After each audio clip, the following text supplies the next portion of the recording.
Sengatan kalajengking adalah bahaya umum di Mesir kuno. Kalajengking betina berukuran lebih besar dibandingkan kalajengking jantan dan mempunyai persediaan racun yang lebih banyak. Representasi Serket selalu menampilkan ekor yang terangkat dalam posisi menyengat.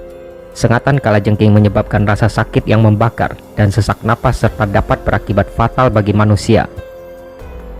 Namanya berarti dia yang menyebabkan tenggorokan bernapas, berasal langsung dari hubungannya dengan kalajengking. Jimat dibawa dengan namanya untuk melindungi orang dari gigitan kalajengking atau untuk membantu mereka bernapas jika digigit. Serket adalah dewi pelindungan Mesir yang dikaitkan dengan kalajengking. Dia dikaitkan dengan penyembuhan, sihir, dan pelindungan.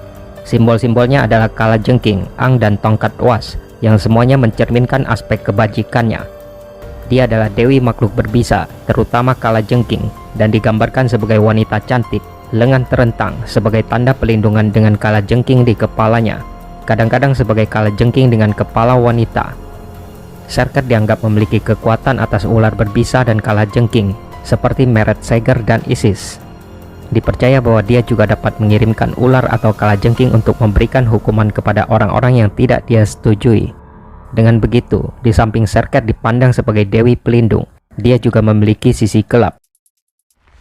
Menurut beberapa versi cerita, Serketlah yang membantu melindungi Isis dan bayi laki-lakinya Horus ketika mereka bersembunyi dari Set di rawa-rawa Delta.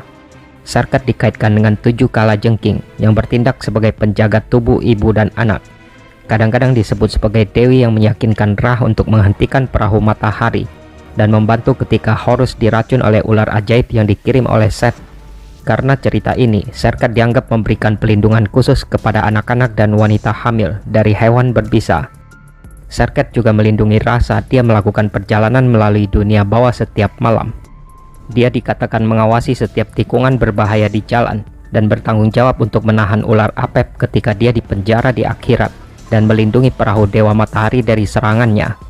Pelindungan ini diberikan kepada semua orang yang melakukan perjalanan sulit melalui akhirat. Namun seperti dewi lain yang dikenal sebagai Mata Ra, dia dianggap sebagai ibu atau anak perempuan Ra yang diwujudkan dalam panas terik matahari. Serket dikaitkan dengan titik mata angin barat. Barat dikaitkan dengan kematian dan kelahiran kembali, namun dia juga terkait erat dengan napas kehidupan. Musuh-musuhnya akan kehilangan napas karena efek gigitan beracun, tapi dia juga memberikan nafas kehidupan di akhirat kepada orang mati yang dibenarkan.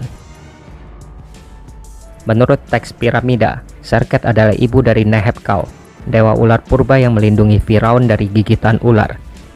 Dia berhubungan erat dengan Isis dan Nephthys karena kaitannya dengan sihir dan dunia bawah. Namun gambar Serket yang paling terkenal adalah sosok emas yang merupakan salah satu dari 4 dewi pelindung Tutankhamun yang ditemukan di makamnya. Ketika Serket mengucapkan kalimat terakhirnya, racun seharusnya keluar dari tubuh orang yang sakit. Meskipun namanya tidak disebutkan dalam setiap papirus atau prasasti, kekuatan penyembuhannya akan digunakan. Tidak peduli aspek apapun namanya atau dewi lain yang dipanggil. Dalam perannya sebagai pelindung, dia membantu masyarakat Mesir sejak lahir, menjalani kehidupan dan bahkan di akhirat.